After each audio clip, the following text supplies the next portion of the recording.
And we are back in the garage today. So it has been a couple weeks since we have posted an update on this build, but since our last video we have gotten our new Rogue fabrication tubing bender, which we were waiting on. We now have all of our material for our frame.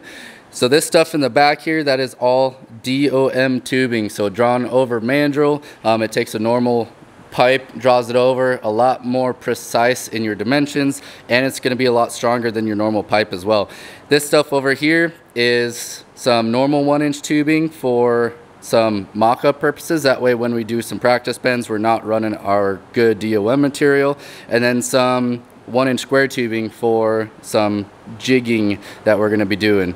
So the plan for today is to get our Grom frame fully disassembled. We're going to take the forks off, we're going to take that front neck apart, we're going to take our swing arm off, the rear wheel, all that good stuff. Then we're going to take just that backbone and the rear seat mount, including the neck over here, and we're going to build a jig onto our weld table that holds everything in place in their respective positions to each other. That way when we start welding our frame around our FZ07 engine, we know that the distance between our neck and the distance between our tail, which mounts the seat and all the other fairings, hasn't changed. So that is the plan for today. Nothing to it but to do it.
Alright, so we have our frame completely stripped down, we've got it on the weld table, and now we're kind of planning out how we want to build our kind of per se frame jig to hold some of these components in their respective places throughout this build process. So far what we have come up with for the neck, we're going to use this piece of all thread that we're going to mount inside of this 2-inch square tube. We're going to weld this to the weld table at the proper rake angle, which for the Grom is 25 degrees. We're going to make sure that everything is level. We have it sitting up right now, exactly where it should be. And so we're going to raise it up to the proper height, and we're going to weld a washer and nut in here so that the all thread is able to spin in there, and so we can change the height of this neck if we need to. And then we're going to use 2 big washers under here and here, and we are actually just going to put a small little tack weld around this neck on the top of the washer just to make sure that doesn't move.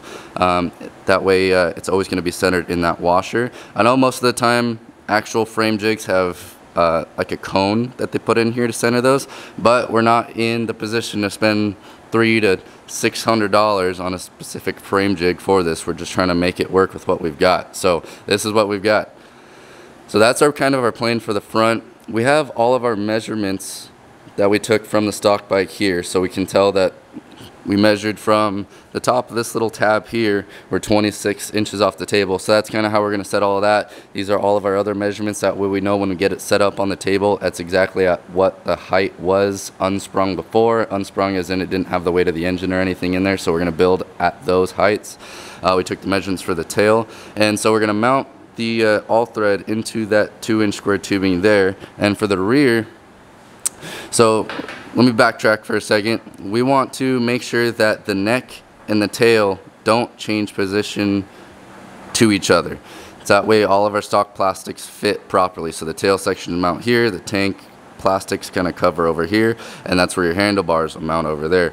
And so we want to keep that in place and that in place in relation.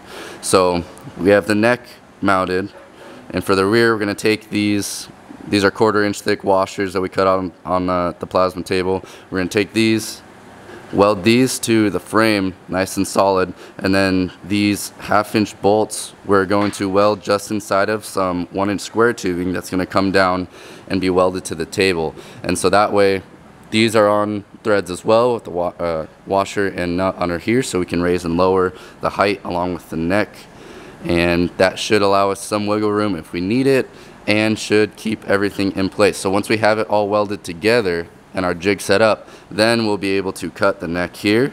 We're going to cut the neck down here, basically just cut this tail section off here, and then these two, that tube and then that tube back there off of this main frame, and pull that whole thing out. That'll give us room to put our FC07 engine right here and start building around it.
We have a floating frame now. So we got our front fork mount welded. So we cut this at the 25 degrees, which is the rake angle of the front forks. We have it at the right height, so we measured from our ground up. So this is where the bike would be sitting normally if both wheels and forks, all that good stuff was on it. So the table would be the ground and the bike would be sitting at its relative height, I guess. So right now we just have the front on, and we're going to work on now getting the back supports made up. So again, we're going to take one of these guys with that heavy washer between two washers and two nuts. We're going to weld something right here with this bottom head welded into a steel tube. That way we could raise and lower this if we need to, and it'll hold it up in the air itself.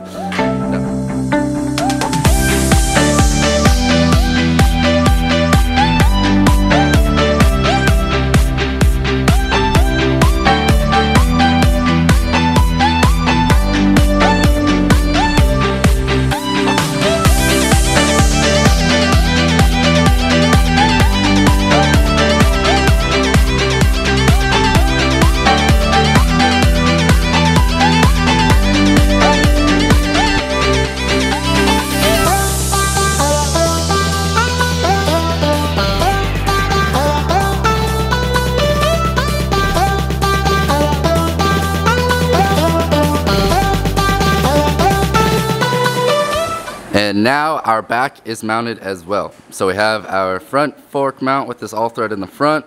That's 3/4 inch rod, by the way, so it's fairly sturdy, not as big as we like, but our local hardware stores, that's all they had, and we didn't want to take time and order anything bigger. The rear, these are 1/2 inch bolts, but there's 2 on each side, so that should be plenty. This thing is nice and solid on the table. So we have 24 inches of square tubing that leads to these longer bolts that have the threads, which allow us to move these washers up and down, which right now are just tacked to the rear subframe of the stock Grom frame. And that should hold this once we cut right here, and then we're going to cut up in here, and then this, that way that's floating, and then we just build in between.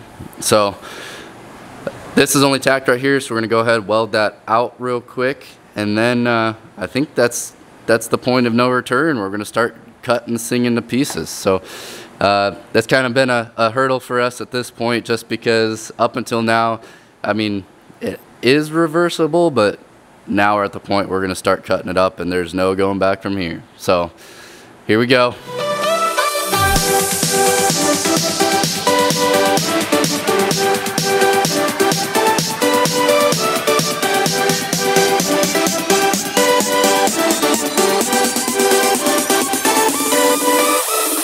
The deed is done. We have this thing all cut apart. So we cut right up close to the neck there. We cut off over here, which would have been, I don't even know at this point, right there. That mount was right there, and then up there where that seat was.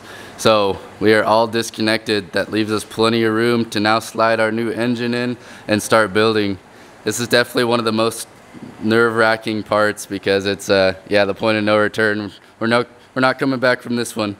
So we're not left with any option but to do it. So this is still leaves it leaves us a lot of material on here, but part of the reason why we did this thread all is that we can leave this nut here with our tape mark, and we have our measurements. So we'll take this off, remove all this extra stuff. That way it's just the round barrel for the neck, and then that way it'll give us a nice clean surface to do all of our other piping that comes around, all our other tubing, and we'll have a nice cope that welds directly to this. So the only thing on that we'll have to be careful of is the VIN stamp, which is on this side. Hard to see with this lighting. So we'll have to be mindful of that, not to damage that VIN stamp. But other than that, we are ready to start fabbing up. What do you think, Paul? Oh, not yet. I'm scared. Yeah, I'm scared too, but we'll get it. We are really excited right now. We threw our FC07 engine underneath. We have it spaced up to approximately the ground clearance that we're going to want with the ride height that the bike is going to be sitting at, and we threw our fairings on just to see how things are lining up, and so far they are looking really good. Right now the tail is sitting about 1 inch higher than it will from factory, just because it's hitting our tabs right here, so it's not sitting all the way down, but it is at the right position forward and back. So you can see how things are lining up. The body lines seem to be fitting pretty well. The lock cylinders and on the back side, those covers are in a good position. And then it also lines us up really nicely for our engine mount. So that was one thing before that we were kind of weary about, is how we were going to mount our engine. So before, we didn't know if we're going to do a tube frame coming across with some flat tabs to try to keep everything as low profile as we can. But this opens up a few different possibilities now, because these are still exposed, and we can do a really nice design for our frame and our cage that we're going to be building around this engine. So everything's coming together really well. So our neck lines up pretty well with our fairings up top here, so you can see where the triple clamp would go. We have our room over here for our forks. So we're going to take the fairings off real quick so you can see what this looks like underneath, and everything is looking like it's going to work out really well. So again, we're going to clean off some of this excess material, so it's just going to be the round barrel here. So we're going to have a couple tubes coming down over to this mount here, and then over and then back. And then our rear lined up way better than we had anticipated. So this is the stock Grom subframe that we cut off. You can see that these mounts are almost perfect for these engine mounts back here, that were the mounts for the suspension on the stock FZ07. So those are definitely a structural part of the engine. So we're going to make some tabs. Basically everything in the back here is all going to be kind of connected and gusseted together for a really strong frame. And then our swing arm mount is going to have to be down here. So we'll end up making some mounts and connect our frame from all these mounts up here, here, and down here. And then have our swing arm mount kind of in the middle in this area, and that'll be a nice strong base for our swing arm to come out. We are still kind of up in the air on our swing arm design. We've kind of been thinking about a single-sided swing arm just because we're at this point, and I do have a pivot that we can use for that, but we're having a really hard time finding the proper wheels for that setup. It's pretty easy to find those kind of wheels for the bigger bikes and like a 15, 16, 17 inch type of wheel. But for a 12-inch wheel, there's only like 1 or 2 companies that make them, and they're over in Taiwan, and you just can't get a hold of them. So that's the issue we're having in terms of the single-sided swing arm. If we do the dual-sided swing arm, kind of standard, we'll do one of those real nice, and that should let us have kind of the strength we're looking for, and then we might stretch it just a little bit to maybe handle the power a little bit better. But again, it's just not going to be that extra little bit that we were looking for with this build. So let us know what you guys think, if we should try to shoot for the single-sided swing arm, or if we should just kind of keep it a little bit more simple and do a standard dual arm swing arm out the back here with a Grom wheel. Yeah, just let us know what you think. We're definitely open to your guys' opinions. But this is how we're sitting right now. Everything is looking really great, and it puts us in a fantastic position for building our frame now. So guys, that is going to be the conclusion for this episode. We did a lot. So we got our frame completely stripped down. We got our jig set up for our neck and our tail end. We have our motor on the table sitting exactly where it needs to be in relation to the 2 sub-assemblies. We test fitted our fairings and everything looks good there. Right now it's just coming down to using our practice material that we got the other day and our new tubing bender, and we're going to start building some of our frame pieces. So we got all that practice material just so we're not using our nice DOM material quite yet, because we are going to have to kind of, it's just going to be a lot of trial and error, a lot of test fitting. So we wanted to do that with some cheaper material first before we use our really nice material. So in the next day or two, we're going to be starting on that, and hopefully we'll have a frame and or sub cage in the next episode or 2. So if you guys like what you're watching, if you like what we're doing, please just take a second, subscribe to our channel, like this video, and share it wherever we can. It definitely means a lot. Thanks, guys.